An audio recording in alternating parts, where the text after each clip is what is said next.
ఏపీలోని ప్రధాన దేవాలయాల్లో విధులు నిర్వహిస్తున్న నాయి బ్రాహ్మణులకు సీఎం చంద్రబాబు వరాల జల్లు కురిపించారు.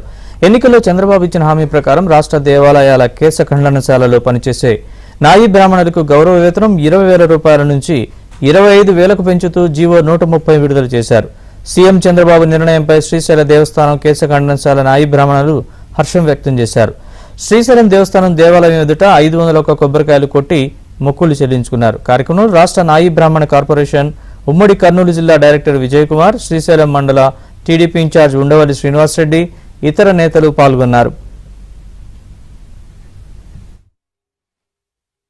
కేశ ఖండనశాలలో పనిచేసే నాయి బ్రాహ్మణులకు 20,000 నుంచి 25,000 పెంచారు.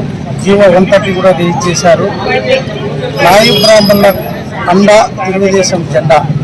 ఎప్పుడైనా సరే నాయి బ్రాహ్మణులకు అండ అంటే ఒక కూటమి ప్రభుత్వం ద్వారానే జరుగుతుంది.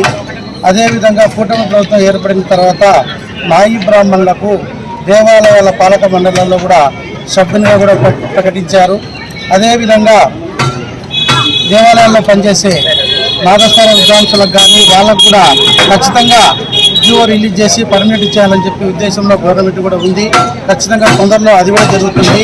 సెలూన్ షాప్లో పనిచేసుకునే నాయి బ్రాహ్మణులకు 150 యూనిట్ల నుంచి 200 యూనిట్ల వరకు విద్యుత్ కరెంటు కనెక్షన్ కూడా జీవో రిలీజ్ చేశారు.